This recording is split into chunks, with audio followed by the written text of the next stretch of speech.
പ്രിയ സുഹൃത്തുക്കളെ, സഹോദരി സഹോദരന്മാരെ, എല്ലാവർക്കും എൻ്റെ ഹൃദയം നിറഞ്ഞ ഓണാശംസകൾ.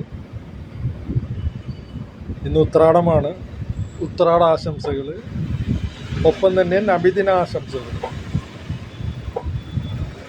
നമ്മൾ മലയാളികൾ കേരളം ഉണ്ടായപ്പോൾ മുതൽ നമ്മുടെ ദേശീയ ഉത്സവമായിട്ട് ആഘോഷിക്കുന്ന ഒരു ഉത്സവമാണ് ഓണം. ചിങ്ങം 1 അത്തത്തിന് ഓണം തുടങ്ങും. 10 ദിവസം ഓണം. ഇന്ന് ഉത്രാടം, നാളെ തിരുവോണം. അതിൻ്റെ ഒരു വിശ്വാസം എന്ന് പറഞ്ഞു കഴിഞ്ഞാൽ കേരളത്തിൻ്റെ ദേശീയ ഉത്സവമാണത്. 1961 കോൺഗ്രസ് സർക്കാരാണ് അത് ഡിക്ലെയർ ചെയ്തത്. നമ്മൾ നല്ല രീതിയിൽ അത് മുന്നോട്ട് പോകുന്നുണ്ട്. അതിൻ്റെ പിന്നിൽ ഒരു ഹാർവെസ്റ്റ് ഫെസ്റ്റിവൽ അല്ലെങ്കിൽ കൃഷിയുമായിട്ട് ബന്ധപ്പെട്ടുള്ള ഒരു ഉത്സവമായിട്ടാണ് കാണുന്നത്. അതിൻ്റെ പിന്നിലുള്ള ഒരു ഉദ്ദേശം എന്ന് പറഞ്ഞാൽ ജാതിമത ഭേദമന്യേ, അതായത് സമ്പത്തും സമൃദ്ധിയും സമത്വവും,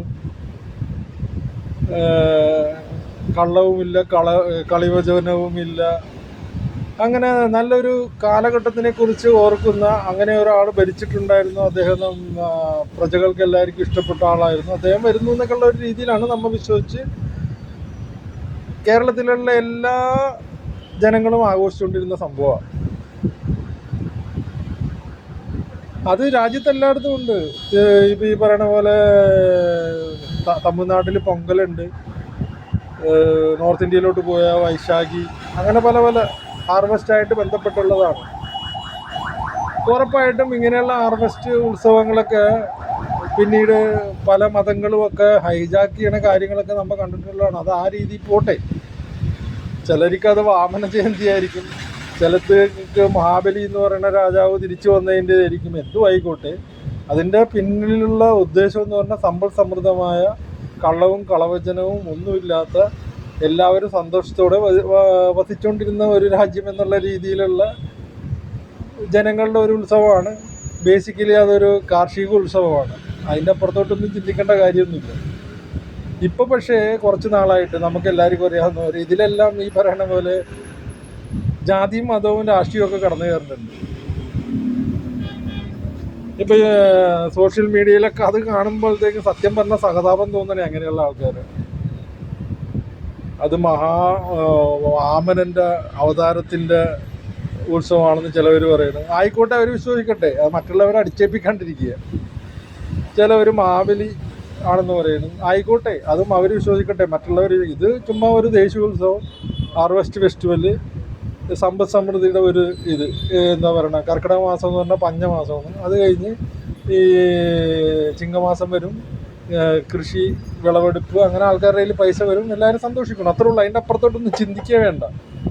എന്തിനാണ് പൂക്കൾ വരുന്നത് എന്നൊക്കെ നമുക്ക് എന്തിനാ ചിന്തിക്കണേ?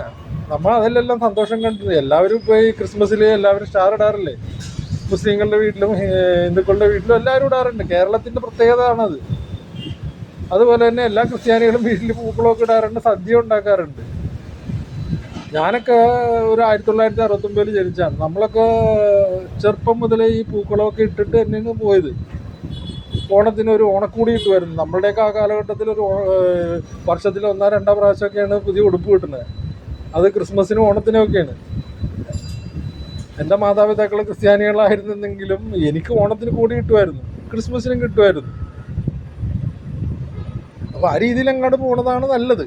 എന്തിനാണ് അതിൻ്റെ അകത്ത് ജാതി മതം? പിന്നെ ഈ പറയണേ എനിക്കറിയാൻ പാടില്ല, ഈ കുറേ ക്രിസ്ത്യാനികൾ ഇറങ്ങിയിട്ടുണ്ട്, ഇത് ആഘോഷിക്കാൻ പാടില്ല, അത് ചെകുത്താനെ ആരാധിക്കണതിന് തുല്യമാവും, സ്വർഗത്തിൽ ഇടം കിട്ടില്ല. ഈ പറയണ ഈ എന്താ പറയണത്, ഞാനൊക്കെ പഠിച്ച സമയത്ത് സൗരയൂഥം എന്നൊക്കെ പറഞ്ഞാൽ സൂര്യനെ അനിയിട്ടും കറങ്ങണ ആ പാട് 9 ഗ്രഹങ്ങളും ഉണ്ടായിരുന്നത്.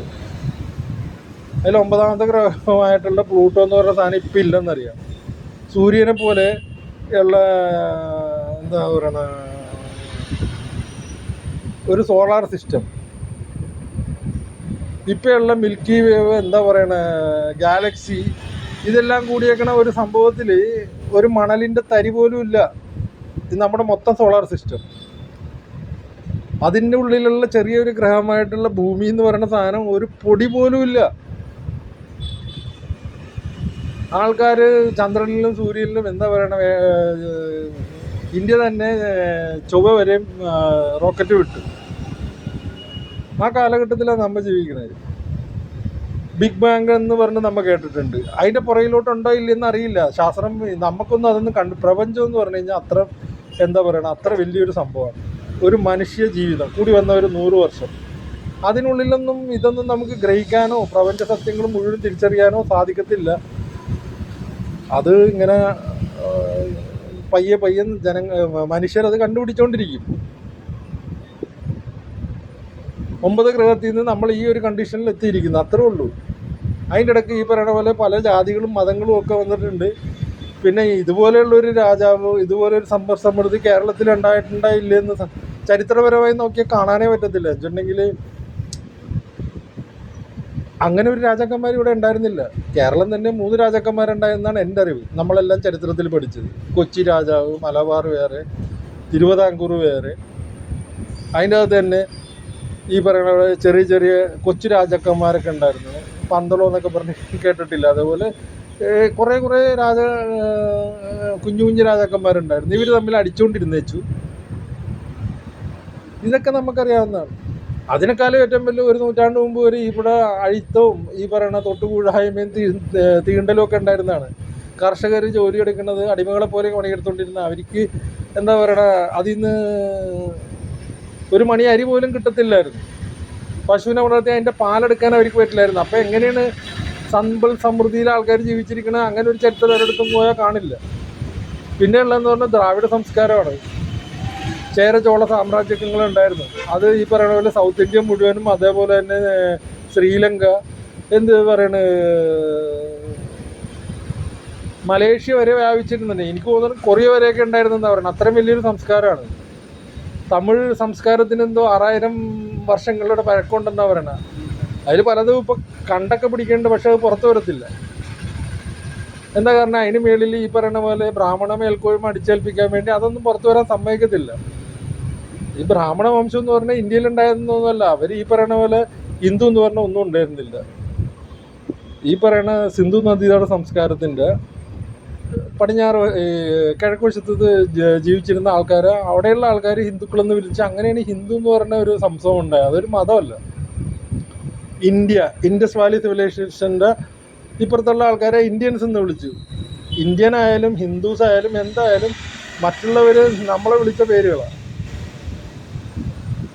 പിന്നെ ഈ പറയുന്ന വാമനാവതാരത്തിൻ്റെ കാര്യം പറഞ്ഞാൽ ഭയങ്കര കഷ്ടമാണ്. അതൊക്കെ അങ്ങോട്ട് വിശ്വസിക്കാനായിട്ട് ആർക്കും പറ്റത്തില്ല. വാമനൻ 5ാമത്തെ അവതാരമാണ്. 6ാമത്തെ അവതാരമാണ് ഈ പറയുന്ന പരശുരാമൻ. അങ്ങേര് വന്ന് മഴ പറഞ്ഞിട്ടായി കേരളം ഉണ്ടായെന്നാണ് പറയണത്.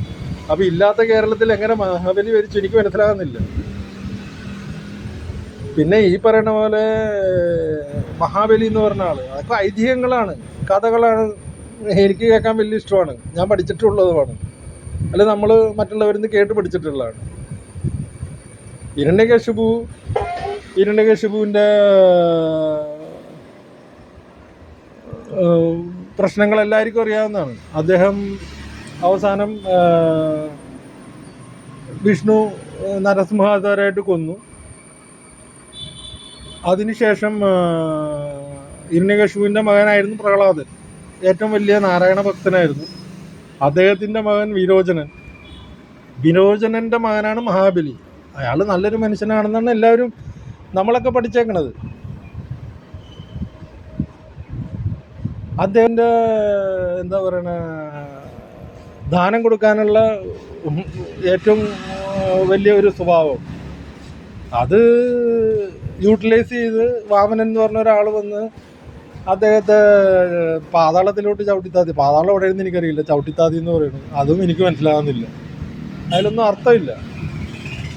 ചില ഐതിഹ്യങ്ങൾ പറയണില്ല, വാമനൻ വന്നു അദ്ദേഹത്തിന് അനുഗ്രഹിച്ചു, പിന്നെ 36 വർഷം ഭരിച്ചു, എന്നിട്ട് വേറെ ഏതൊരു ലോകത്തിലോട്ട് വിട്ടു, വർഷം വരുന്നു. എന്തും ആയിക്കോട്ടെ, അങ്ങനെയൊക്കെ വിശ്വസിക്കണവർ വിശ്വസിക്കട്ടെ.